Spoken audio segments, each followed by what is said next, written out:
Hey, you ever stop and think about what actually powers all this incredible artificial intelligence we're hearing about? I mean, these algorithms are doing some seriously heavy lifting. Where's all that juice coming from? It's a question that's becoming, well, increasingly critical. The sheer energy demand of these massive AI data centers. Mhm.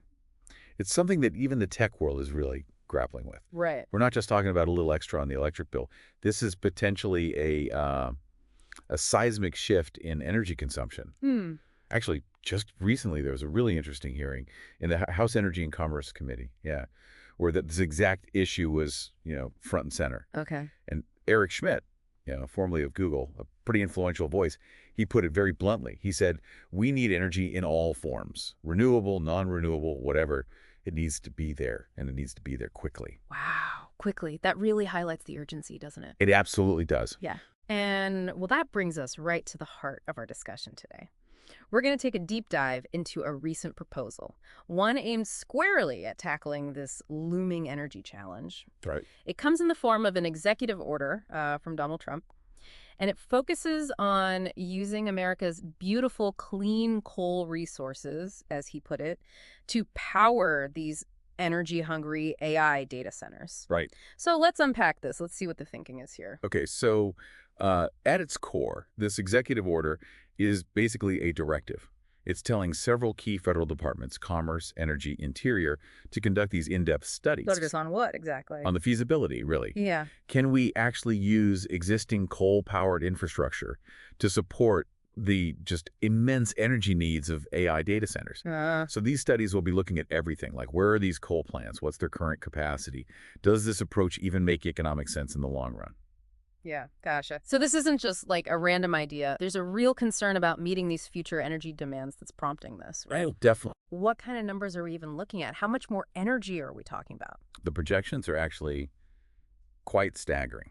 The Electric Power Research Institute, for example, they estimate that data centers could be using up to 9.1% of all the energy in the United States by the end of this decade. 9% just for data centers. Just for data centers, yeah. Yeah. It's a significant jump.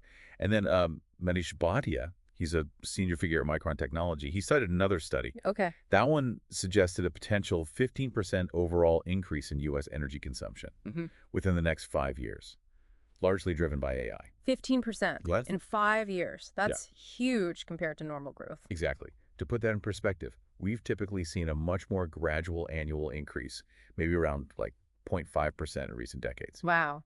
And Bhatia raised a really important point, too. He basically warned that if the U.S. doesn't find a cost-effective and reliable way to power AI, Yeah. our leadership in this really crucial technological area could be at risk. Okay, these figures really do paint a picture of the scale here. It's massive. Now, the idea of leaning on coal, I mean, for a lot of people, that might sound like a step backward, right?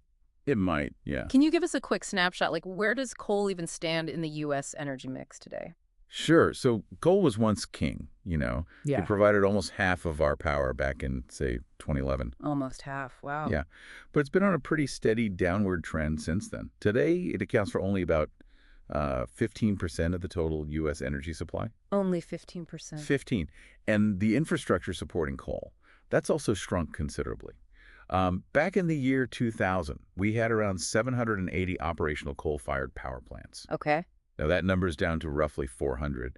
And maybe more significantly, nearly half those remaining 400 are currently slated for retirement in the coming years. Half are set to retire, so the infrastructure is shrinking fast. It is. Now, we have seen some cases where plants have had their operational lifespans extended, often because of concerns about energy reliability, grids being stressed. Right, keeping the lights on. Exactly. But the overall trajectory for coal does seem to be one of, well, decline. So, okay, we're talking about potentially relying more heavily on an energy source where the infrastructure is actually shrinking. That immediately raises some red flags about long-term reliability, doesn't it? It certainly raises questions, yeah. And then there's the tech industry itself. Many of the very companies driving this AI innovation, they've also made very public commitments to sustainability, green energy. That's right. That feels like a potential collision course. It's a really interesting tension, isn't it? You have these major tech players, think OpenAI, for instance.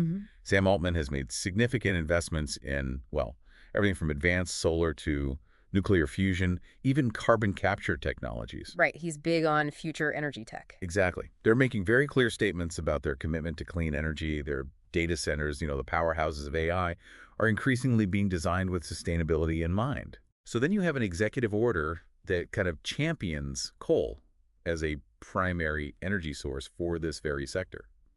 It could definitely create some complex choices. Yeah, I can see that. It could potentially put these companies in a delicate position, especially given the strong rhetoric around this particular initiative. It really begs the question of how they'll reconcile their green ambitions uh, with the government's proposed energy strategy here. Okay, so we've laid the groundwork. We understand the executive order, the energy demand, the coal situation, the tech angle. Now let's delve into the specifics a bit more. What are the potential arguments for using coal here? What's the upside presented? Well, from the perspective outlined in the executive order itself, primary benefit that's highlighted is using a domestic energy resource. Okay, homegrown energy. Right. The idea is that the United States has substantial coal reserves, and this order frames it as a readily available source, something that could be tapped relatively quickly to meet this anticipated surge in energy demand from AI. Quickly being the key word again. Seems to be, yeah. And there's also the argument, which Trump stated, that we'll need just a massive increase in electricity generation. He said more than double the energy, the electricity that we currently have. Double. Wow. Yeah. And the implication is that coal could be a significant contributor to achieving that kind of scale. Okay. That makes a certain kind of logic. We have it here. We need a lot more power fast. But what about the potential downsides? What are the big challenges or, the negative consequences? The most significant concerns are undoubtedly environmental. I mean, that's the first thing that comes to mind for most people. Right. Emissions. Exactly. An increased reliance on coal would likely lead to a rise in greenhouse gas emissions. That could potentially undermine efforts to combat climate change. We're talking about releasing pollutants that have a direct and significant impact on the environment. Okay. That's the big one. What else? Then, as we discussed earlier, there's the underlying vulnerability of the coal industry itself. The shrinking infrastructure. Right. Despite some recent extensions for certain plants, the overall trend is still decline. Fewer operational facilities. That raises real questions about the long-term security and availability of this energy source. Can it reliably deliver year after year?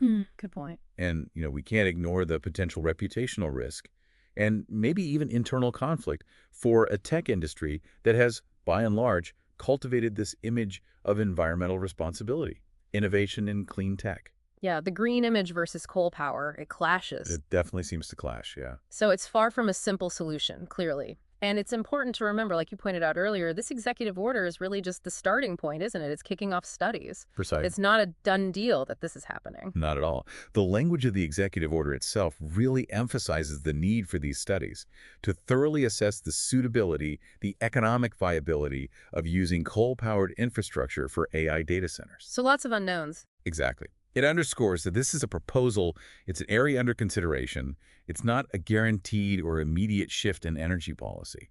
There are likely to be considerable challenges that these studies will need to carefully evaluate.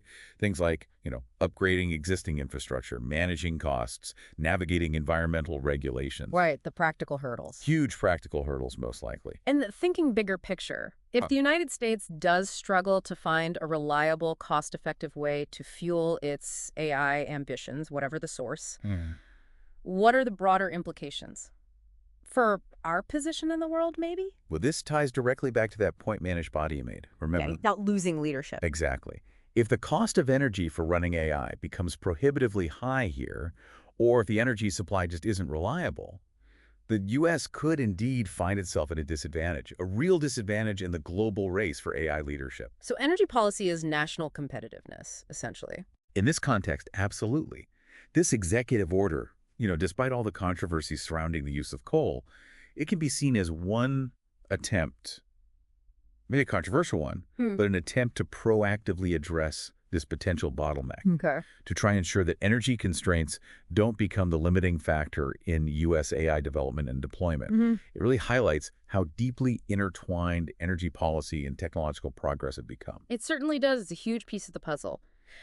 So as we kind of wrap up here, considering this pressing need for energy, just massive amounts of it, to power the AI revolution, but also weighing the very real environmental concerns tied to different energy sources. Yeah, it's a tough balance. It really is. And it pumps a really important question, I think, for you, the listener.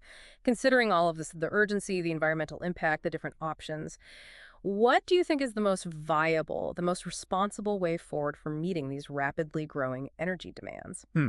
What kinds of trade-offs might we as a society really need to grapple with as we navigate this incredibly complex landscape? Something to think about.